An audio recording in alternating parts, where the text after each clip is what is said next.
안녕하십니까. 하나님의 말씀을 묵상하고 그분의 음성을 들어보는 시간, 골방 묵상의 마이클입니다. 오늘은 마가복음 6장 6절로 13절에 나타난 12제자를 파송하시는 얘기를 함께 묵상해 보도록 할 텐데요. 이 말씀을 통해서 오늘 우리에게 필요한 그 교훈이 무엇인지 함께 생각해 보도록 하겠습니다. 먼저 하나님의 말씀을 읽고 시작해 보도록 하겠습니다. 이에 모든 촌에 두루 다니시며 가르치시더라. 12제자를 부르사 둘씩 보내시며 더러운 귀신을 제어하는 권세를 주시고 명하시되 여행을 위하여 지팡이 외에는 양식이나 주머니나 전대의 돈이나 아무것도 가지지 말며 신만 신고 두벌 옷도 입지 말라 하시고 또 가라사대 어디서든지 네 집에 들어가거든 그곳을 떠나기까지 거기 유하라. 어느 곳에서든지 너희를 영접지 아니하고 너희 말을 듣지도 아니하거든 거기서 나갈 때 발 아래 먼지를 떨어버려 저희에게 증거를 삼으라 하시니 제자들이 나가서 회개하라 전파하고 많은 귀신을 쫓아내며 많은 병인에게 기름을 발라 고치더라. 예수님께서 제자들과 함께 사역을 하신 지도 좀 시간이 됐던 것 같습니다. 예수님께서 제자들을 부르시고 제자들과 함께 많은 시간을 보내셨고 제자들은 예수님이 죽은 사람도 살리는 장면까지 보았습니다. 물을 잠잠케 하시는 거, 그 다음에 각종 병을 고치시는 거, 그 다음에 귀신, 부대를 쫓아내는 거, 이런 많은 것들도 봤지만 특별히 죽은 자까지 살리는 그런 기적도 봤지요. 그리고 예수님께서 이 땅에 심어주고자 하는 메시지가 무엇인지 어느 정도 파악을 하게 된 것 같습니다. 그때 제자들과 함께 예수님의 고향 나사렛에 가셨다가 회당에서 설교하시고 오히려 가족들과 그 친척들 혹은 마을 사람들 있는 데서 이제 배척을 크게 당하심으로 예수님께서는 나사렛에서 다른 지역으로 원래 사역을 많이 하셨던 갈릴리 지역 혹은 그 밖으로 사역의 범위를 확 전환할 수밖에는 없었습니다. 그럴 때 예수님께서 이제 12제자, 다른 많은 따르는 사람들도 있었지만 특별히 예수님과 함께 사역하기로 자신의 직업과 가족도 버리고 예수님의 운동에 참여했던 이 12제자에게 특별한 사명을 맡겨서 그들을 파송하시는 장면이 지금 오늘 읽은 내용에 나타나는 것 같아요.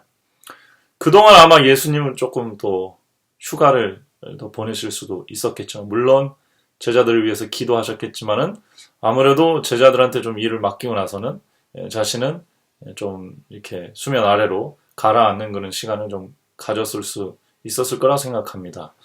기본적인 제자 훈련의 원리이기도 하죠. 제자들을 키워놓고 제자들이 활동할 수 있도록 자신은 조금 무대 밖으로 비켜주는 것입니다.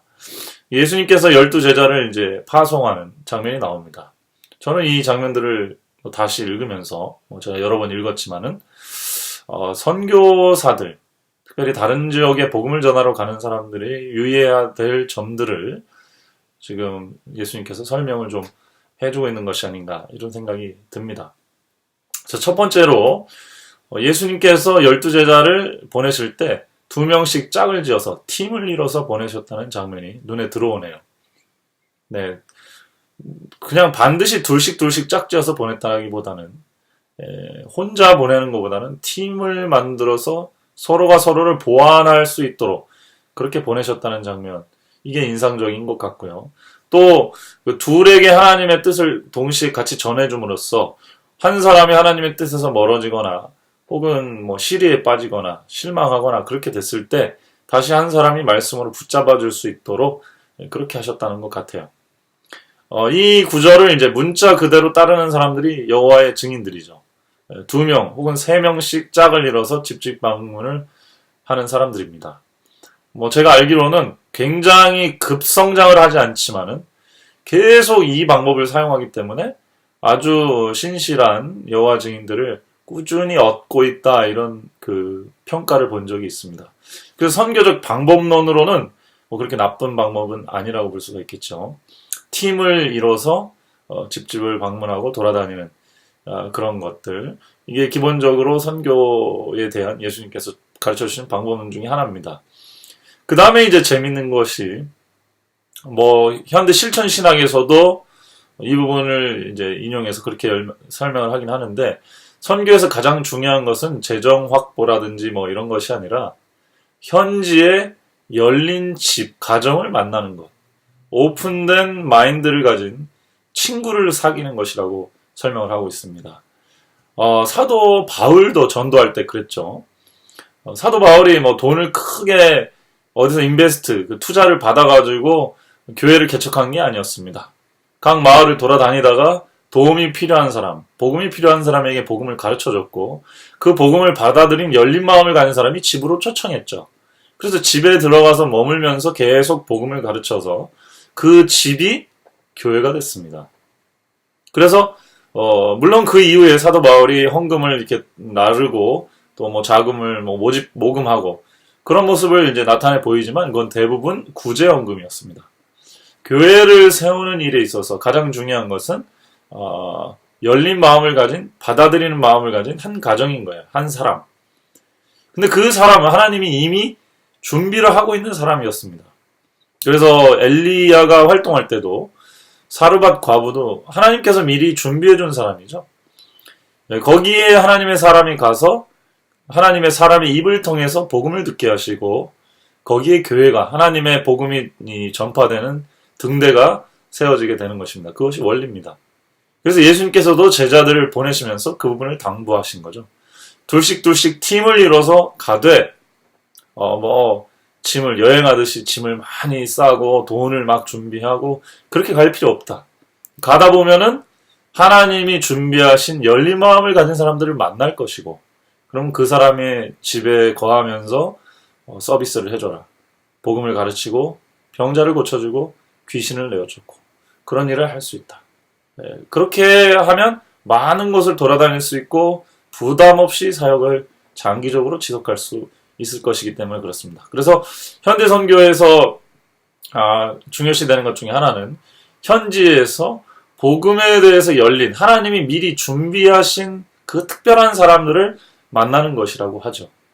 어떤 선교단체들을 보면은 자금으로 선교를 쉽게 하려고 하다가 결국은 제대로 된 사역을 하지 못하는 경우들도 많이 있습니다. 왜냐하면 복음은 이런 열린 마음을 가진 하나님이 준비하신 사람을 타고 움직이는 것인데, 돈으로 사람들의 마음을 사서 교인들이나 일단 어떤 사역의 붐업을 잘 되는 걸 보여주려고 하다 보니까 그런 무리수를 두게 되는 거거든요. 예수님은 이미 예수님의 운동이 시작되고 제자들을 파송하면서부터 이 부분에 대해서는 경계를 했습니다. 예수님께서는 복음 사역에 필요한 모든 것을 주셨어요. 복음이 무엇인지, 믿음이 무엇인지, 그 다음에 귀신과 병을 쫓아내는 권세까지 주셨습니다. 그 당시에는 그게 가장 중요했거든요. 영적 권위를 보여주는 게.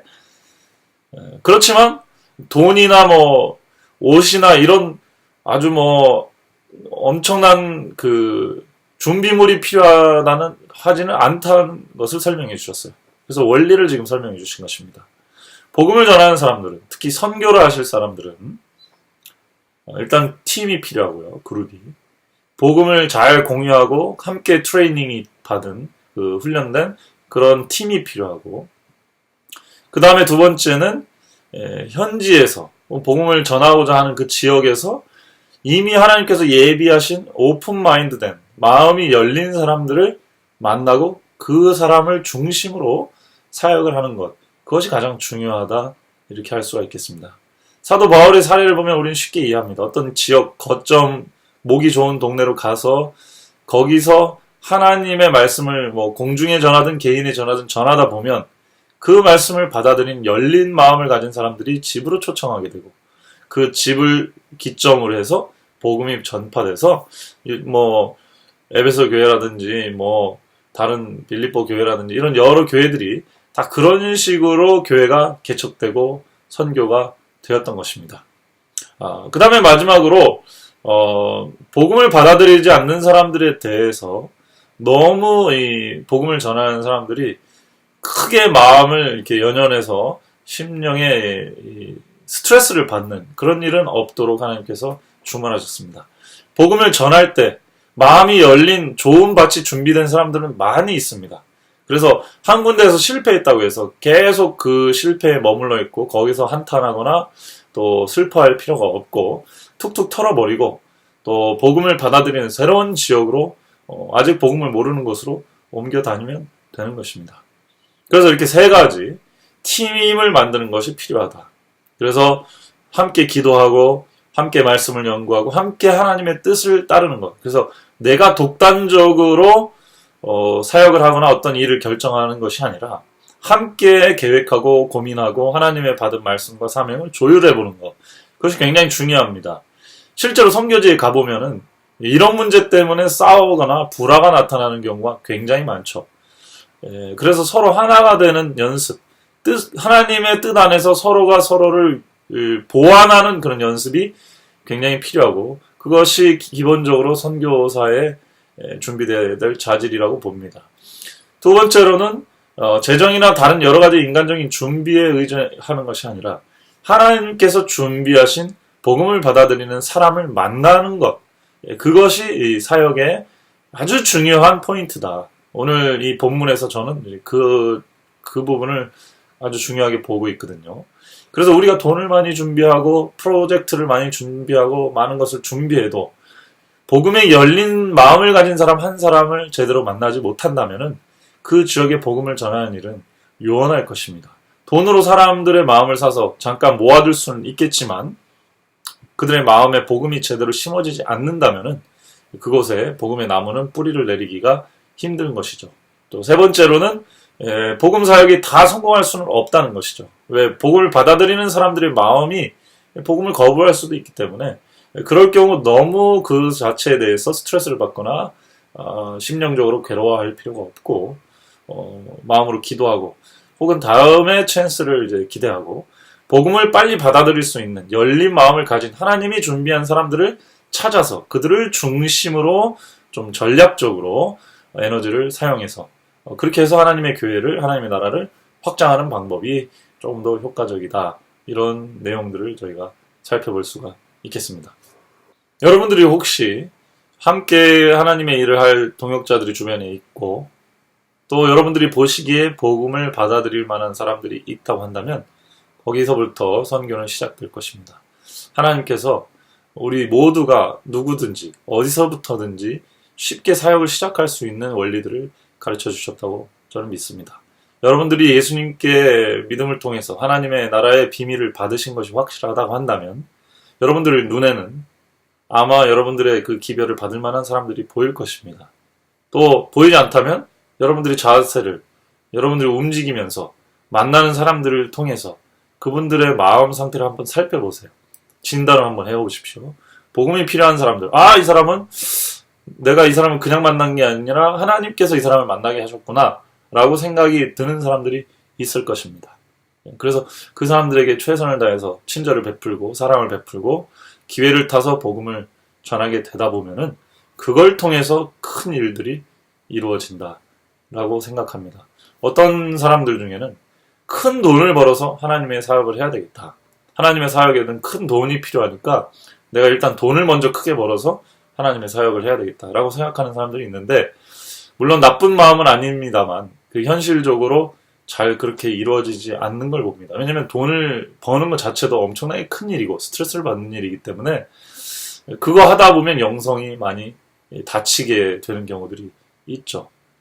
그냥 일반적인 일을 하면서도 큰 돈을 들이지 않고도 우리는 하나님의 일을 할 수 있습니다. 복음을 전하는 일을 충분히 할 수 있다고 생각합니다. 오늘 저희들에게 주신 말씀이 저는 그렇게 봤습니다. 우리 주변에 혹은 우리가 어디를 다닐 때마다 만나는 사람들 속에 하나님의 섭리가 있다는 사실 그것만 기억하시고 그들이 마음을 혹시 열린 마음이라면 거기서 하나님의 원대한 하나님의 사업을 이룰 그 가능성을 지금 여러분과 저에게 보여주고 계시는 것이다 라는 것을 말한다고 생각합니다. 여러분들의 생각은 어떠신가요? 하나님의 사역에서 가장 필요한 것들은 무엇일까요? 함께 기도합시다. 사랑이 많으신 저희들의 아버지 하나님, 저희들에게 이렇게 귀한 사명을 맡겨주셔서 감사합니다. 저희들에게 필요한 것은 여러 가지 다른 조건들이 아니라 저희 스스로가 먼저 복음 안에 서는 것이고, 그리고 복음에 갈급한 열린 마음을 가진 하나님이 준비해 주신 영혼을 찾는 것입니다. 오늘 모든 선교 현장에 있는 우리 당신의 선교사들을 축복하시고, 하나님이 준비해 주신 이런 열린 마음을 가진 사람 한 명을 꼭 만날 수 있도록 축복해 주시옵소서. 예수님의 이름으로 간절히 기도드립니다. 아멘.